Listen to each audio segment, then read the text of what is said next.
I still remember the crisp fall air of Lexington Green during the Patriots' Day reenactment, musket smoke mixing with the scent of clam chowder from the church fair. That's when my phone buzzed. Mom, Gunna's dropping a limited grill. Need 50 kelvins now. I'm Helen Whitaker, 60 years old, CEO of Whitaker Biotech, and I was standing on the same ground where patriots fought for independence while my son begged for diamond teeth. Funny how history repeats itself, just with different weapons. 20 years ago, I buried my husband James in a plot overlooking the Charles River. Cancer took him at 42, right when our garage startup was about to break through. The funeral was packed with Harvard scientists, venture capitalists in dark suits, and James's two brothers, Richard and Albert, already circling like sharks, sensing blood in the water. I remember Richard leaning in at the wake, bourbon on his breath. "Helen, honey, biotech's a man's game. Why don't you let us handle the company while you grieve properly?" I smiled, poured him more bourbon, and the next morning I walked into that lab and got to work. 2 decades later, Whitaker Biotech is worth $200 million. We've got 3 FDA-approved gene therapies, a campus in the Boston suburbs that looks like a tech utopia, Harvard PhDs fighting for positions in our research divisions. I built this from James's notes in my own spine. But here's what they don't tell you about success. It doesn't protect you from family, it just makes them hungrier. My son Dylan came home from his father's funeral, a different kid. He was 5 years old, clutching a toy microscope James had given him. For years, I thought he'd follow in our footsteps, maybe take over the company one day. Instead, he discovered a rapper named Gunna at 17 and decided that was his true calling. Now he's 25, lives in the guest house of our Wellesley Colonial, sleeps until 2 in the afternoon.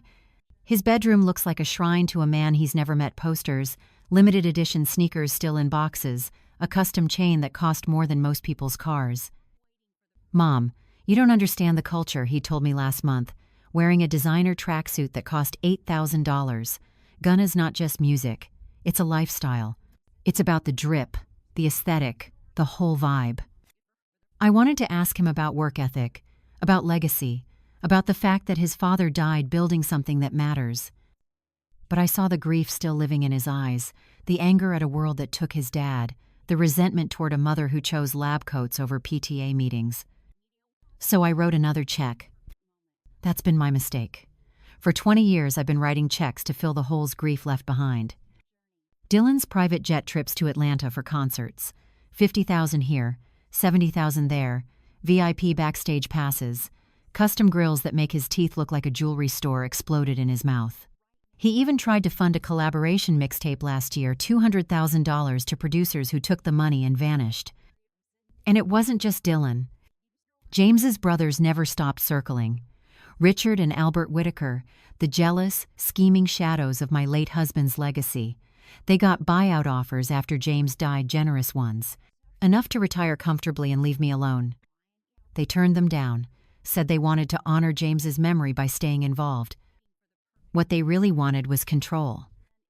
Over the years, I've bailed them out of bad investments, covered their gambling debts, Richard's yacht that he couldn't afford to dock, Albert's divorce settlement that would have bankrupted him. I told myself it was for James, that he'd want me to take care of his brothers. But deep down, I knew the truth. I was buying peace, buying time, hoping that if I gave them enough, they'd stop wanting more. Greed doesn't work that way. 3 weeks ago, something shifted. I felt it in the boardroom during our quarterly review. Richard and Albert exchanging glances, whispering in corners. Dylan suddenly interested in the company's financials after years of not caring. They thought I didn't notice. I've spent 2 decades reading body language in boardrooms full of men who underestimated me. I notice everything. Then came the text about the Gunna grill. $50,000 for diamond-encrusted teeth, while I'm negotiating a $70 million merger that could revolutionize cancer treatment. I stared at that message for a long time, standing on Lexington Green, surrounded by history, by the ghosts of people who fought for something bigger than themselves. And I made a decision. No more checks, no more bailing out, no more buying peace with pieces of my soul. It was time to let karma do what I'd been preventing for 20 years. See, there's something they don't know. Something I did the week after James's funeral, when Richard first suggested I was too emotional to run the company. When Albert started asking about my retirement plans, I went to our attorney, a sharp woman from Beacon Hill who'd seen every kind of family warfare, and I had her add something to the company bylaws. A little clause buried in Section 14, subsection C. I called it my insurance policy. The lawyers called it a karma clause. And in 3 days, at the emergency board meeting Richard and Albert just called, they're going to find out exactly what it does. But first, I need to tell you about the stolen data, the fake medical records, and the phone call I got yesterday from someone I never expected. A tour manager for Gunna himself. Turns out, Dylan owes people money in places I didn't even know he'd been. Every morning, I drive past the Old North Bridge in Concord, those Minuteman statues standing guard over history, men who chose principle over comfort, independence over safety. I used to find them inspiring. Lately, they just remind me how alone I've been fighting this war. The phone call from Marcus Webb came on a Tuesday. He introduced himself as Gunna's tour manager. Professional, calm, the kind of voice that's delivered bad news to 1,000 mothers. Mrs. Whitaker, I'm calling about your son Dylan. He owes my client a substantial amount of money. My blood went cold. How substantial? $400,000. He promised payment for a feature that was never officially contracted. We have texts, wire transfer receipts to a fake LLC. Your son's been impersonating business managers and making promises he can't keep. I sat down in my office. Through the window, I could see our Natick labs where scientists were curing diseases, and my son was out there pretending to be a rap mogul. I'll handle it, I said. Marcus paused. Ma'am, with respect, this isn't the first call like this you've gotten, is it? He was right. It wasn't. But it was going to be the last. I decided to confront Dylan face to face. No phone calls he could ignore. No texts he could deflect with emojis and excuses. I needed to see his eyes. He mentioned he'd be at Fenway Park that Friday. Red Sox versus Yankees. Of course he had tickets. Of course they were in a VIP suite that cost more than most people's monthly mortgage. I showed up unannounced in the 7th inning. The suite was exactly what you'd expect. Leather couches, catered food, floor-to-ceiling windows overlooking the Green Monster. Dylan was holding court with a group of hangers-on I didn't recognize. All of them dressed like they'd robbed a designer store. His face when he saw me was priceless. Shock, then calculation, then that practiced smile he's perfected over the years. Mom, what are you doing here? He spread his arms like he was welcoming me to his kingdom. Guys, this is my mom, the CEO I'm always talking about. His grill caught the stadium lights, diamonds spelling out something I couldn't read. Probably couldn't afford to read. Dylan, we need to talk. Privately. Mom, it's the 8th inning. Can't this wait? No. Something in my voice made his friends suddenly very interested in the game. They scattered to the other end of the suite. Dylan leaned back against the window. Casual. Unbothered. What's up? I got a call from Gunna's tour manager. You owe him $400,000. He didn't even flinch. That's handled. No, it's not. Nothing is handled, Dylan. I've been handling everything for you for years, and it stops now. Here we go. He rolled his eyes. The lecture. Mom, you don't understand the industry. This is how business works in music. You invest. You build relationships. You take risks. You're not taking risks. You're stealing. You're lying. You're using my name and my company's reputation to con people. Con people? His voice rose. I'm networking. I'm building a brand. Dad would have understood. Dad would have wanted me to live large, to chase my dreams. There it was, the card he always played, the one that used to work every time. Your father, I said slowly, worked 16-hour days in a garage. He ate ramen for dinner so he could afford lab equipment. He died chasing a dream that would save lives, not buy jewelry. Dylan's jaw tightened. Yeah, and where did that get him? Dead at 42 while you got everything. The words hit like a slap. I got grief, I said quietly. I got a company on the verge of collapse. I got 2 predatory brothers-in-law and a 5-year-old son who needed me. and I got up every single day and built something that matters. Built something for yourself. Dylan pushed off the window. You were never there. Every science fair, every baseball game, every birthday. You were at the lab, always the lab. His pain was real.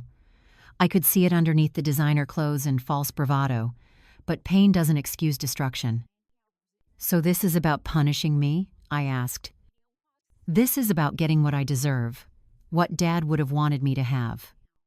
And what's that? $100,000 suite at a baseball game? Freedom, he shouted it. People in the suite turned. Freedom to live my life without you controlling everything. A vendor walked by the window.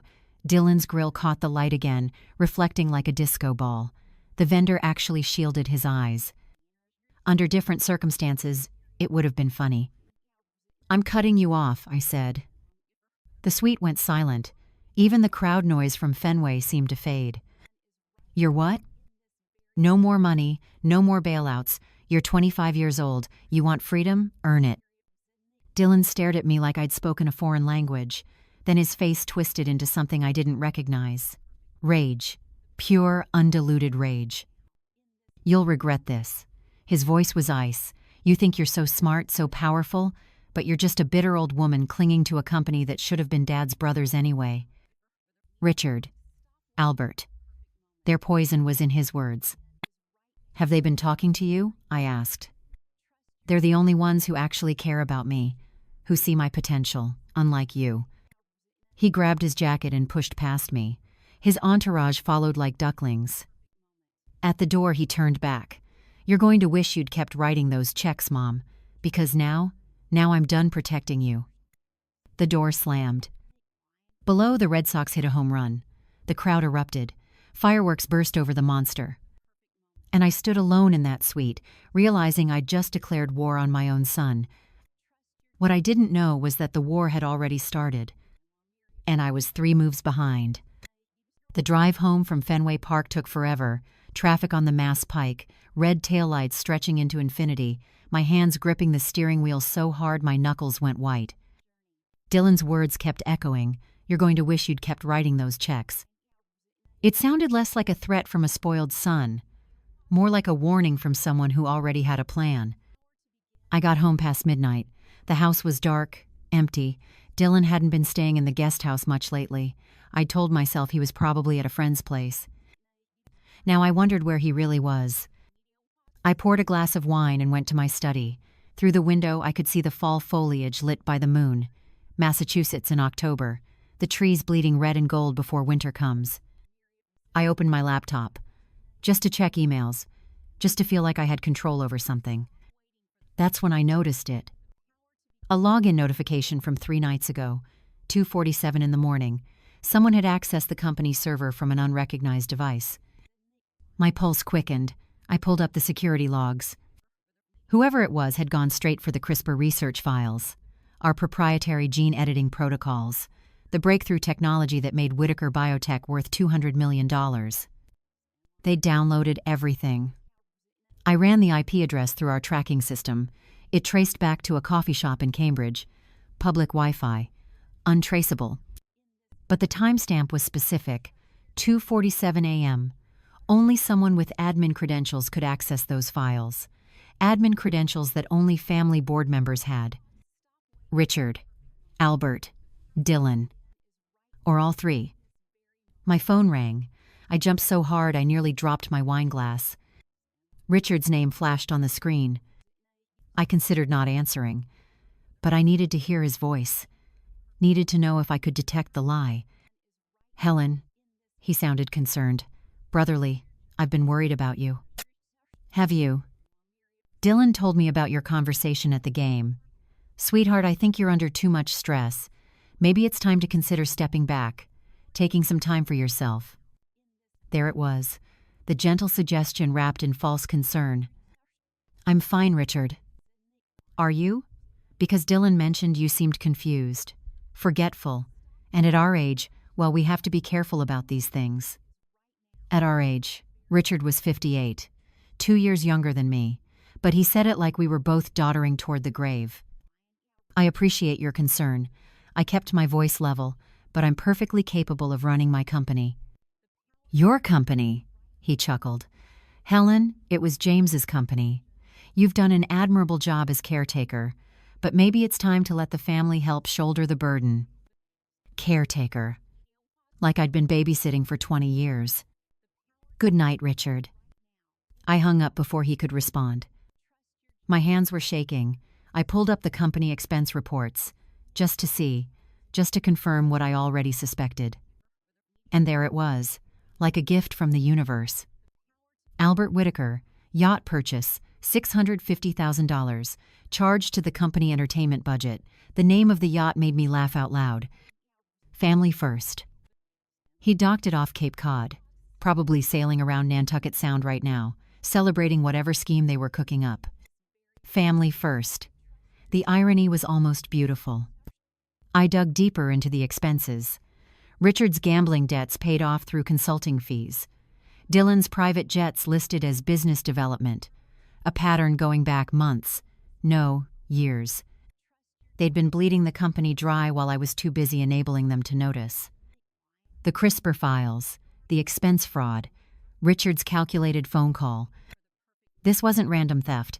This was a coordinated attack. I hired a forensic accounting firm that night, the best in Boston, former FBI specialists who'd taken down Ponzi schemes and corporate fraud rings. I gave them everything, full access to all accounts, all transactions, all family-held shares. "How far back should we look?" the lead investigator asked. 20 years, I said. "Go back to the day my husband died." The results started coming in within 48 hours. Dylan's transactions were everywhere. $2 million over the past 6 months alone.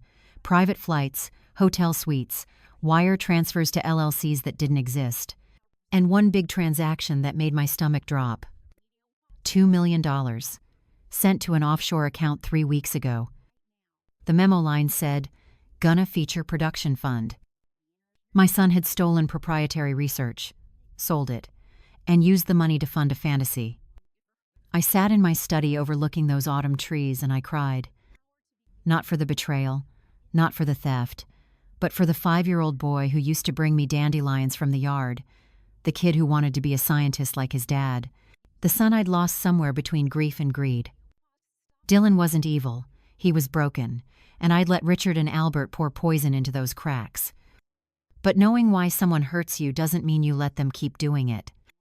I wiped my eyes, made a phone call to our attorneys, and activated something I'd put in place 20 years ago during the darkest days of my grief. Section 14, subsection C of the company bylaws. The Karma Clause. My insurance policy against the day family love turned into family war. The forensic team called back that evening. "Mrs. Whitaker, you need to see this. The stolen IP. It wasn't just downloaded, it was sold. We traced the buyer." "Who?" "A shell corporation registered in Delaware. The principals are Richard Whitaker and Albert Whitaker. They're planning to launch a competing firm." Everything clicked into place. Dylan steals the research, sells it to his uncles, gets his $2 million. The uncles use the stolen IP to destroy me and take over. Family first indeed. "There's one more thing," the investigator said. "They've called an emergency board meeting. Tomorrow morning. The agenda says they're voting on your fitness to serve as CEO." I smiled. Let them come. I've always loved Route 128, the biotech corridor, where brilliant minds cluster in glass buildings and change the world one breakthrough at a time. I mentor young women scientists at MIT mixers. Buy them coffee. Tell them the truth about being a woman in this industry. You have to be twice as good to get half the credit. But you can do it. I'm living proof.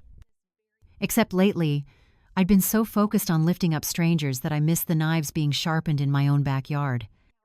Dylan showed up at the house on a Wednesday afternoon, unannounced, his Range Rover parked crooked in the driveway like he owned the place. Which technically he thought he did. I was in the backyard. The maple trees were turning that deep crimson that only New England falls can produce. I'd set up a small table, iced tea, just me and the quiet. Then Dylan walked through the gate. "Mom." He looked different, thinner, tired, The designer clothes couldn't hide it. We need to talk. About what? Your $2 million theft? He flinched.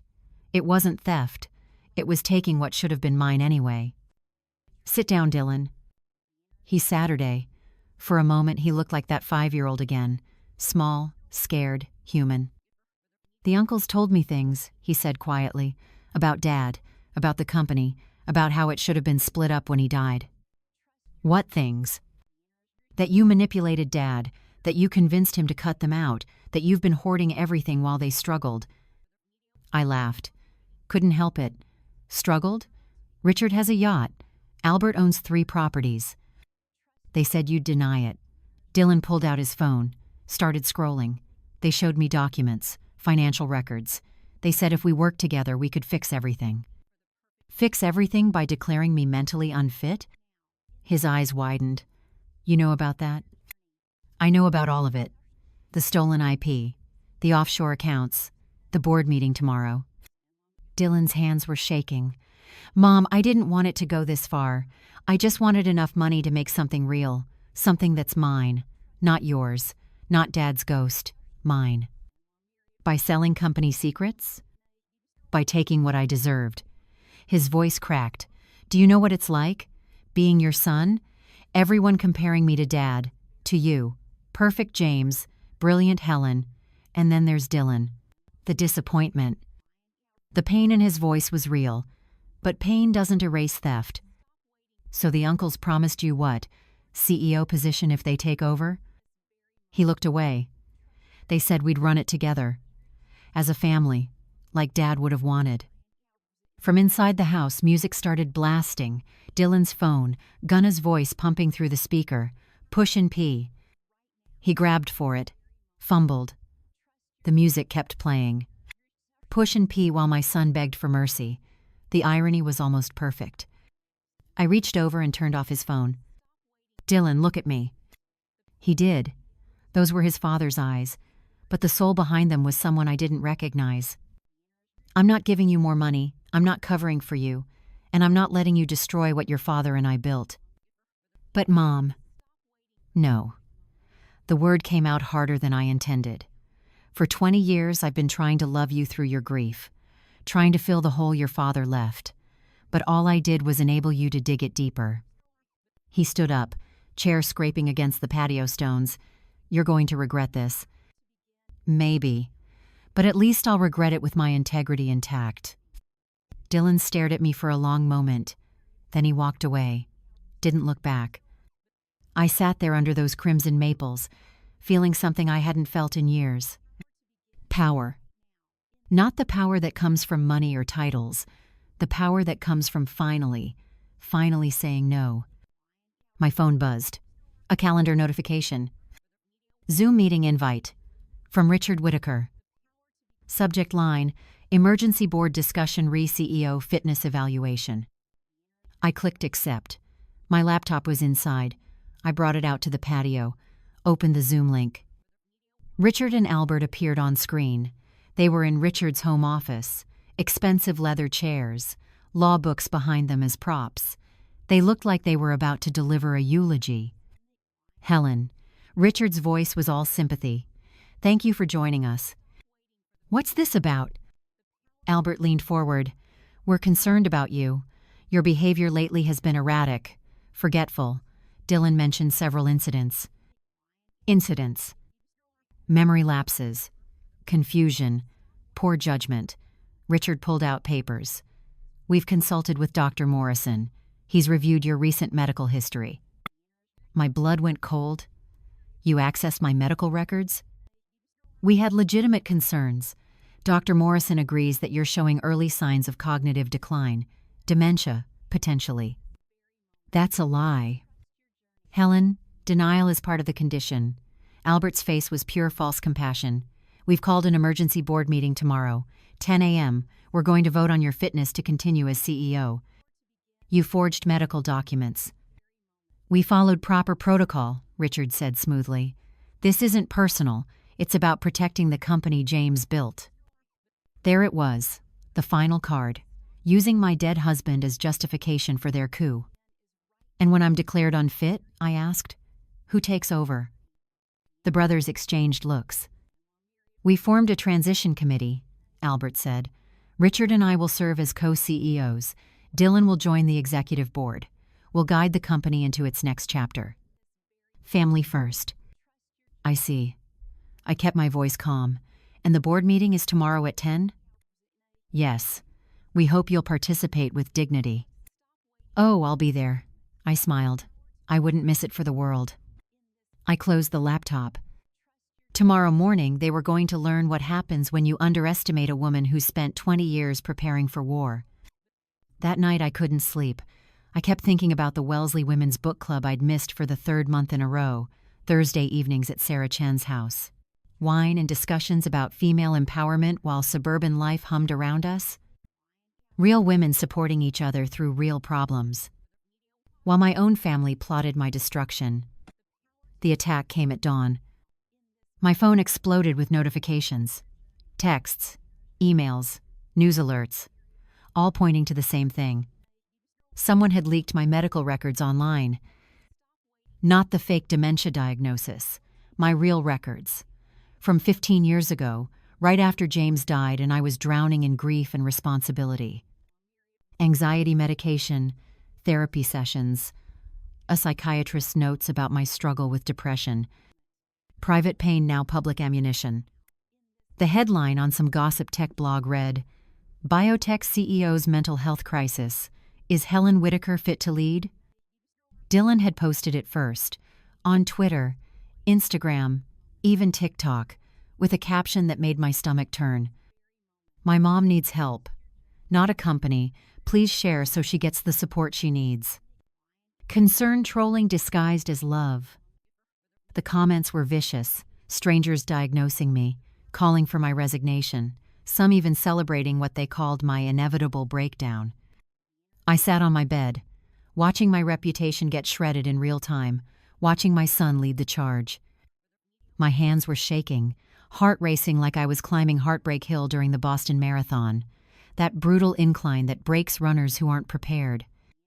But I'd run that hill before. I knew what came after. The downhill stretch, where momentum carries you home. I called my attorney, then the forensic team, then every board member I trusted. Activate the audit, I said. All of it. Every transaction, every expense, every lie. By noon, my legal team had filed papers invoking Section 14, subsection C of the company bylaws, the Karma Clause. All family-held shares frozen pending investigation. All company expenses charged by family members subject to immediate audit and repayment with 10% compound interest. Retroactive to 20 years ago. The text started coming in immediately. Richard, Helen, what are you doing?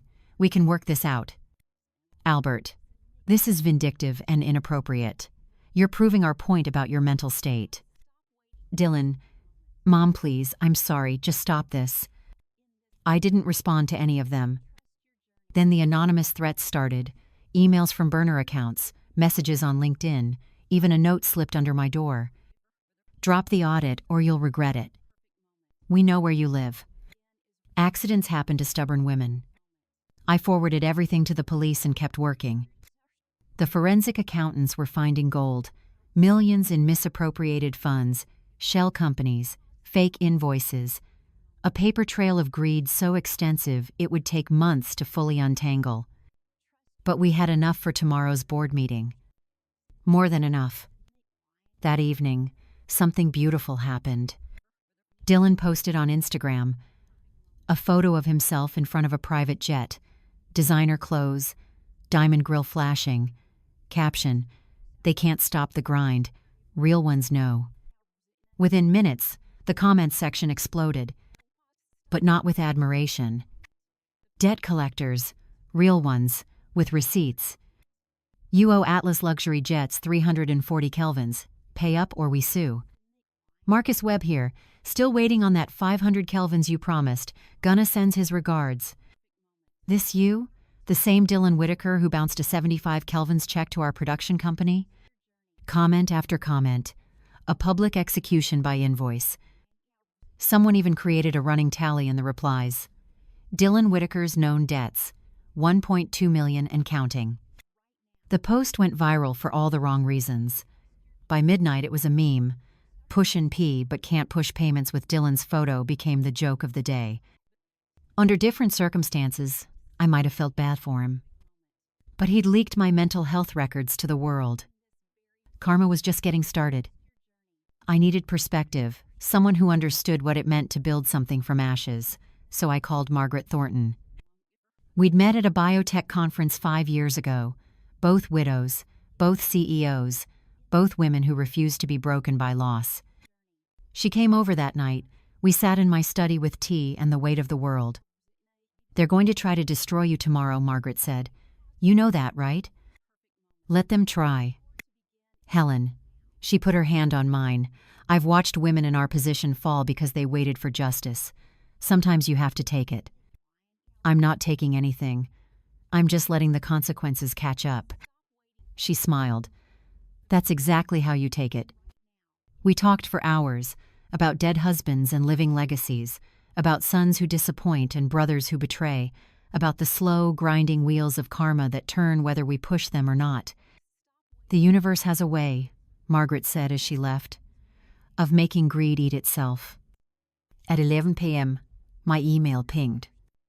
The sender was Marcus Webb, Gunna's tour manager. Subject line, "Thought you should see this." I opened it. Inside was a full accounting of Dylan's debts, wire transfer receipts, text message screenshots, promises made and broken, but that wasn't the explosive part. The explosive part was the attachment labeled Whitaker IP sale contract. Dylan hadn't just stolen the CRISPR research. He'd documented the entire transaction, emails to Richard and Albert, negotiations over price, delivery confirmations of the downloaded files, even a signed contract splitting the $2 million 3 ways. Dylan had created a paper trail of his own betrayal. And Marcus Webb was handing it to me like a gift. The email ended with a simple line, "My client doesn't appreciate being lied to. Neither should you. Good luck tomorrow." I sat back in my chair, staring at the evidence, the complete, undeniable, documented proof of conspiracy and theft. Tomorrow's board meeting wasn't going to be a fight. It was going to be a reckoning. I forwarded the files to my legal team. Then I did something I hadn't done in weeks.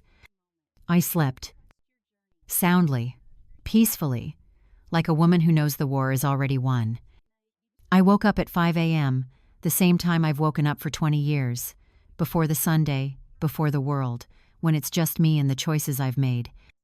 I made coffee, strong and black, Boston style. The Dana-Farber Benefit Gala was tonight.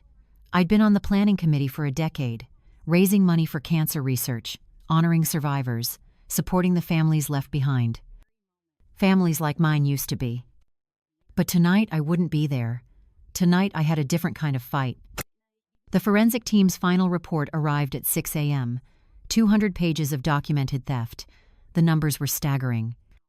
Dylan's private jets, logged as research and development travel, $340,000 over 2 years. Albert's yacht maintenance, coded as client entertainment, $500,000. Richard's gambling debts paid through phantom consulting contracts, $800,000. 20 years of greed, all documented, all traceable, all about to come due with 10% compound interest. The total damage? Just over $4 million. They'd bled my company for $4 million while I was busy being a good sister-in-law, a loving mother, a woman who put family first. Family first. The yacht's name mocked me from the expense reports. My phone rang. Private number. I let it go to voicemail. Then it rang again. And again. I picked up. "Helen." Richard's voice was tight. Nervous. "We need to talk before the meeting." "I don't think we do." "Please, just hear me out. We can make this go away. Cancel the audit. We'll restructure. Give you more control. Whatever you want." "What I want is accountability." "Helen, for God's sake, we're family." Family doesn't steal. Family doesn't forge medical records. Family doesn't try to destroy each other. Silence on the other end. "See you at 10, I said and hung up. I had 3 hours until the board meeting. 3 hours to decide how to tell this story.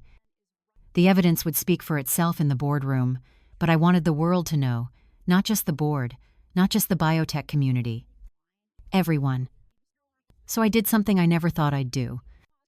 I set up my phone on the front porch, morning light filtering through the trees, my Wellesley Colonial in the background, every inch the successful CEO. And I recorded a TikTok. My name is Helen Whitaker. I'm 60 years old. I'm the CEO of a biotech company worth $200 million, and for the past 20 years, my family has been stealing from me. I kept my voice calm, measured, the way you'd explain a scientific breakthrough. My son spent $340,000 on private jets, claimed it was business travel. He went to rap concerts. I held up a receipt, blurred out the sensitive details but left enough visible to be real. My brothers-in-law bought yachts, paid gambling debts, all charged to my company as legitimate expenses. Another receipt, then another. They tried to declare me mentally unfit this week, forged medical records, leaked my private health information, all to cover up their theft. I looked directly into the camera. This is what happens when you enable bad behavior, when you choose peace over principle, when you let family take and take and take because you're afraid of conflict. I paused. Let that sink in. Today I'm activating a clause I put in our company bylaws 20 years ago. It audits every family expense, requires full repayment with interest, freezes all family shares. My voice got stronger. I'm not doing this for revenge. I'm doing this because actions have consequences, because greed eats itself, because karma doesn't need my help, it just needs permission to work. I smiled, not cruel, just certain. To every woman out there enabling toxic family members, stop. To every mother covering for entitled children, stop. To every person who thinks keeping peace is worth losing yourself, stop. I ended the recording, posted it with #KarmaInBiotech, and watched it explode. Within an hour, 50,000 views. Within 2 hours, 500,000. Comments flooded in. This is the energy we need in 2025. Queen behavior. Protect your peace and your business. Every family has a Dylan. Local moms from Wellesley. Women from my book club, scientists I'd mentored. They shared it everywhere. The Boston Globe picked it up. Then TechCrunch. Then national news. By 9 a.m. I was viral. At 9:30, Dylan called. I stared at his name on my screen, remembered the 5-year-old with the toy microscope, the teenager who still hugged me goodnight, the young man I'd lost somewhere along the way. I answered. "Mom." He was crying, full, ugly sobs. "Mom, please. You're destroying me. Everyone's seeing this. Everyone knows." "Good. I'm sorry. I'm so sorry. I was stupid. I was angry. The uncles, they said." "I don't care what they said. You're 25 years old. You made choices. Now you live with them. Please don't do this. I'll pay it back. I'll get a job. I'll fix everything." My own tears started falling. For the boy he was. For the man he'd never become. "You should have thought about that before you leaked my medical records." "I didn't mean." "Yes, you did. You meant every word, every post, every lie. You wanted to destroy me to save yourself." "Mom." "I'm not your mom right now. I'm the CEO you tried to overthrow, and in 30 minutes, you're going to learn what that means." I hung up, wiped my tears, put on my best suit, the Armani James bought me for our first investor meeting, and headed to the boardroom. The boardroom was on the 3rd floor of our Natick campus, floor-to-ceiling windows overlooking Route 128, the biotech corridor stretching into the distance like a promise of what innovation could build. I'd walked this hallway 1,000 times, but today felt different. Today felt like an ending and a beginning. The board members were already seated when I arrived, 9 people who'd helped build this company, scientists, investors, legal counsel, and 3 family members who'd been planning my downfall. Richard sat at the far end, suit pressed, hair perfect, that practiced look of concern on his face. Albert beside him, fidgeting with his phone, probably calculating how much the yacht cost him. And Dylan, my son, in a designer suit I'd probably paid for, looking everywhere except at me. Helen, Richard stood. Thank you for coming. Please, sit. I'll stand. The tension in the room was thick enough to cut. Richard cleared his throat. We've called this meeting out of love and concern. Helen, we believe you're suffering from cognitive decline. We have medical documentation. Forged documentation, I interrupted, from Dr. Morrison, who you paid $50,000 to lie about my mental health. The board members shifted in their seats. That's a serious accusation, Albert said. Do you have proof? I smiled, placed my folder on the table. I have proof of everything. Richard's face paled. Just slightly, but I saw it. Before we get to the medical fraud, I continued, let's talk about theft. Dylan, would you like to explain the $2 million you stole from company servers? Dylan's head snapped up. I didn't steal anything. I took what was mine. Company intellectual property is yours? The uncles said a lot of things. I turned to Richard and Albert, including promises that they'd make Dylan CEO once they ousted me, correct? Silence. I opened my folder, started distributing copies to each board member. These are forensic audit results. 20 years of family expenses charged to Whitaker Biotech, private jets, yachts, gambling debts, all documented, all requiring immediate repayment per Section 14, subsection C of our bylaws. Albert stood up suddenly, knocked his chair back. It hit the hymnal rack we kept in the corner for our annual memorial service. He tripped trying to catch it, stumbled into the wall. Under different circumstances, it would have been funny. This is ridiculous, Richard said, ignoring Albert's flailing. You're using legal technicalities to punish family members for accepting standard benefits. Standard benefits. I laughed. Richard, you charged your Las Vegas gambling trips as client development. Albert bought a yacht called Family First with company money. Dylan spent $340,000 on private jets to wrap concerts. I distributed another set of documents. With 10% compound interest retroactive to the date of misuse, the total comes to $4.7 million, due immediately. The room went dead silent. You can't do this, Albert said. We don't have that kind of money. Then you shouldn't have stolen it in the first place. Dylan stood up. His voice cracked. Mom, please. They said if I helped them, I'd finally have something real, something of my own. So you sold our CRISPR research? They promised me a position. Respect. Everything you never gave me. The pain in his voice was genuine, but so was the betrayal. Show them the contract, Dylan.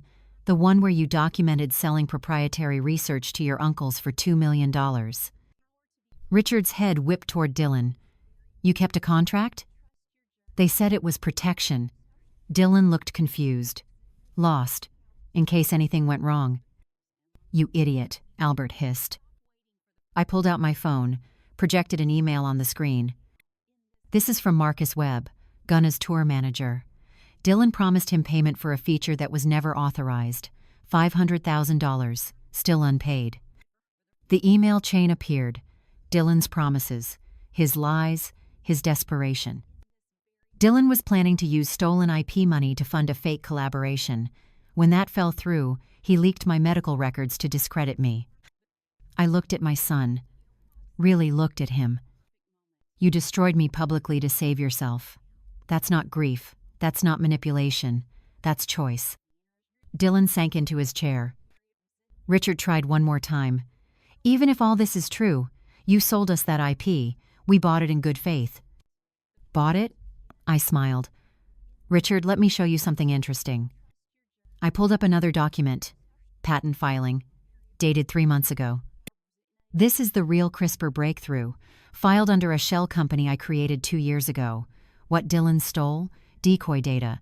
Useless research from a dead-end project we abandoned in 2019.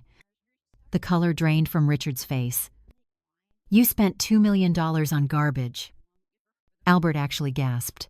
You set us up. No. I prepared for your greed. There's a difference. I turned to the board. I moved to terminate all family members from their positions, forfeit their shares as penalty for fraud, and pursue criminal charges for theft, conspiracy, and medical fraud. The vote was unanimous. 8-0. The 3 family members didn't get to vote on their own termination. Richard stood, tried to maintain dignity. You'll regret this, Helen. Family is everything. Family is supposed to be everything. You made it nothing. They walked out, Albert muttering about lawyers, Richard silent and defeated. Dylan paused at the door, looked back. Dad would be ashamed of you, he said. No, I replied quietly. He'd be ashamed of what you became. The door closed, and I finally breathed. The boardroom cleared, just me and the weight of what I'd done. I sat in my chair, the CEO chair, the one I'd fought for, built for, bled for. And I thought about Abigail Adams, another Massachusetts woman who refused to be silenced, who wrote to her husband during the founding of a nation, "Remember the ladies." Well, they'd remember this lady. My attorney called within the hour. Helen, the full audit results are in. With compound interest calculated retroactively over 20 years, the total repayment amount is just over $52 million. I let that number sink in. $52 million. For a company worth $200 million. They'd stolen a quarter of my life's work, and now the bill was due. Richard and Albert don't have that kind of liquidity, my attorney continued. Their assets combined might cover $15 million. Dylan has nothing. They're effectively bankrupt. Good. The karma clause gives you the right to seize collateral. The yacht, Richard's properties, everything. I thought about family first. That stupid yacht sitting in Cape Cod, the ultimate symbol of their greed. Seize it all, I said. Within 24 hours, federal marshals were boarding Albert's yacht, bank accounts frozen, properties marked for foreclosure. The local news covered it. Biotech family drama escalates. Assets seized in fraud case. Richard called me 17 times. I didn't answer. Albert sent emails threatening to sue. My attorney laughed when she read them. But Dylan showed up at my house. I was in the garden, the fall colors fading to winter brown, everything dying back to make room for new growth. He came around the side gate, no designer clothes this time, just jeans and a hoodie. And his grill was gone. They repossessed it, he said when he saw me staring. Came to the guest house this morning. Said it was collateral for unpaid debts. Even his teeth had been seized. Dylan. I don't want to hear it. His voice was flat, exhausted. You destroyed us. Are you happy now? No, and I meant it. I'm not happy. I'm relieved. There's a difference. Relieved that your own son is broke, homeless, that everyone thinks I'm a joke. You made yourself a joke. I just stopped paying for the punchline. He laughed, bitter and broken. You're really something, you know that? 20 years of being a terrible mother and now you get to play the victim. The words should have hurt. Maybe they would have before. But I'd cried all my tears for the boy he used to be. I've arranged for you to go to a treatment facility, I said quietly. Not for addiction, for behavioral therapy. They specialize in helping young adults transition to independence. You think I need therapy? I think you need help. Real help. Not money. Not bailouts. Help understanding that actions have consequences. Dylan stared at me. And if I refuse? Then you refuse. You're 25 years old. I can't force you to heal. He kicked at the dead leaves on the ground. The uncles want to sue you. All of us together. Emotional distress. Wrongful termination. They have lawyers. Let them sue. They have evidence. They say you manipulated Dad, stole the company, that everything you built was really his. I smiled, sad but certain. Dylan, your father died with $47,000 in the bank and a garage full of equipment. I built this company from his notes and my own blood.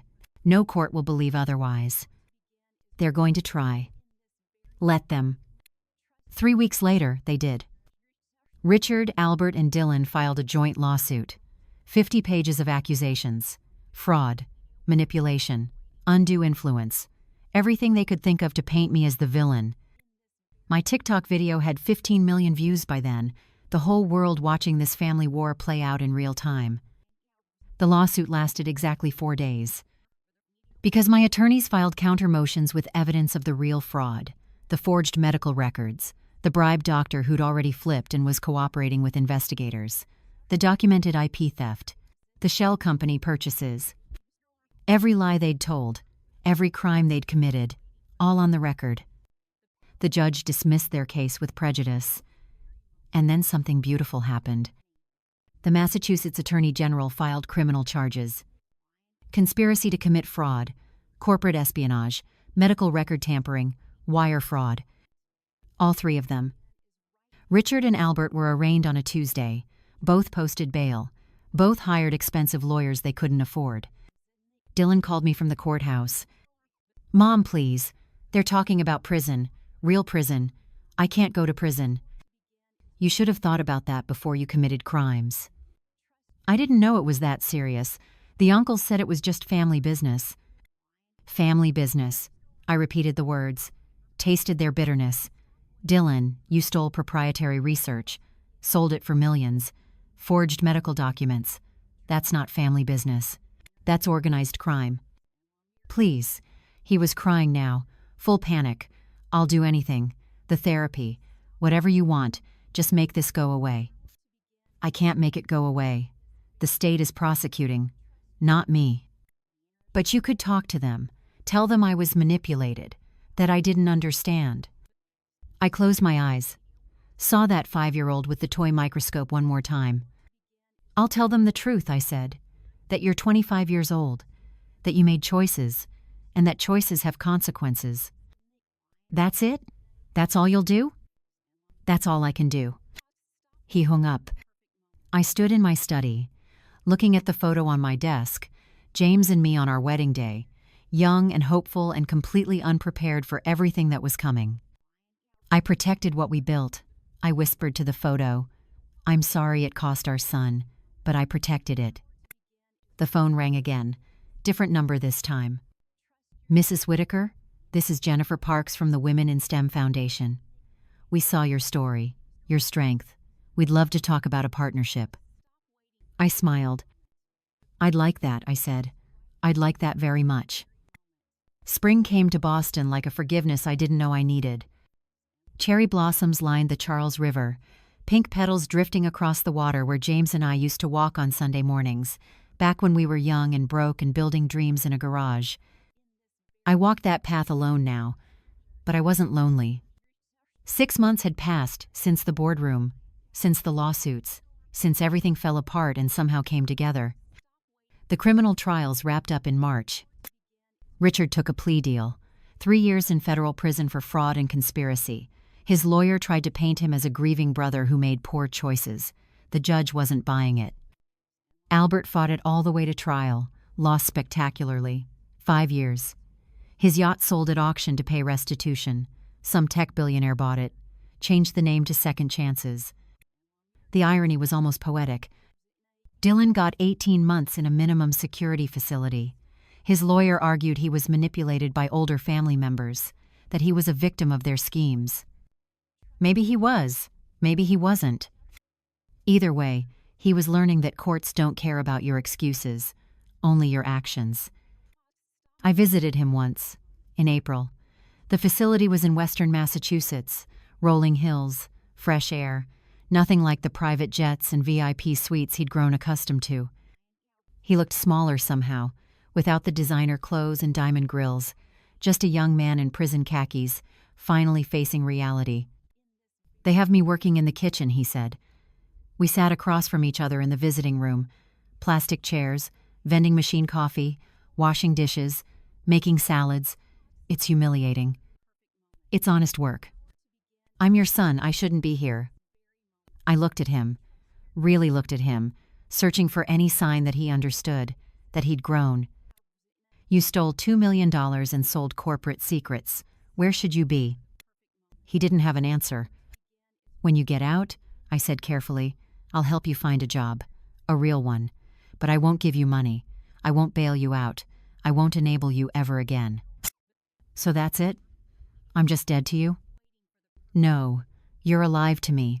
Finally, for the first time in years, you're facing consequences, learning who you are without my money protecting you.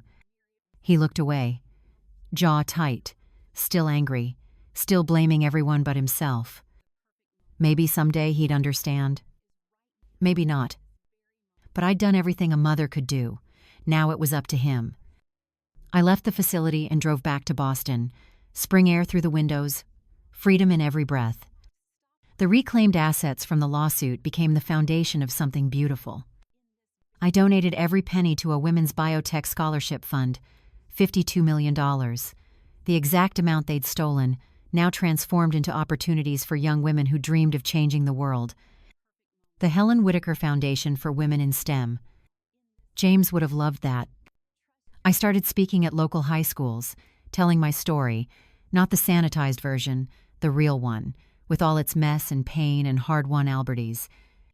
Karma isn't magic, I told a group of girls at Wellesley High School last week.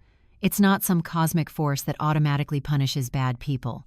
Karma is what happens when you stop enabling destruction, when you set boundaries, when you let consequences do their job.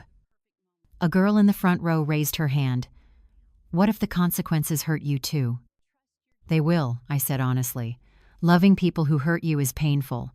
Watching them fall is painful. But you know what's more painful? Losing yourself trying to save them. The room was silent. My son is in prison. My brothers-in-law are bankrupt. My family is destroyed. And you know what? I sleep better now than I have in 20 years. I saw some girls nodding. They understood. They'd all enabled someone, covered for someone, loved someone who took and took and took. Strong women don't destroy their enemies, I continued. They just stop protecting them from themselves. After the talk, 3 girls approached me, asked about internships, about mentorship, about how to break into biotech when everyone tells you it's a man's field. I gave them my card, told them to email me, meant it. This was the legacy James and I had really been building, not just a company, not just patents and profits. Hope, opportunity, proof that resilience matters more than revenge. The cherry blossoms were in full bloom when I walked the Charles River path the following Sunday, the same path James and I used to take, the same dreams we used to share. But I wasn't looking backward anymore. I was looking forward, at the young women joining our labs, at the scholarships being awarded, at the lives being changed with money that had been stolen and now was redeemed. My phone buzzed. A text from Dylan. Mom, I'm sorry. I know it doesn't change anything, but I'm sorry. I stared at those words, the first real apology in 6 months. I texted back, I forgive you. Now forgive yourself and do better. He didn't respond. Maybe he would someday. The cherry blossoms kept falling, pink petals on the water, floating downstream toward the harbor, toward the ocean, toward whatever comes next. I thought about karma, real karma, not the Instagram quote version, but the actual grinding, inevitable truth of it. That greed eats itself, that lies collapse under their own weight, that you can't build anything lasting on theft and manipulation. And that integrity, real integrity, is the only foundation that holds. 20 years ago, I buried my husband and thought my life was over. Today, I'm 60 years old, CEO of a thriving company, mentor to hundreds of young women, free from the family that tried to destroy me. Not because I sought revenge, but because I finally stopped preventing karma from doing its job. That's the secret they don't tell you. Karma doesn't need your help. It just needs your permission. If you're out there enabling toxic family, covering for destructive people, sacrificing yourself to keep the peace, stop. Set the boundary, activate the clause, let consequences flow, and then watch what you can build in the space that opens up. Thanks for walking this journey with me. Remember, strong women don't break, they rebuild. And sometimes, the strongest thing you can do is finally let go.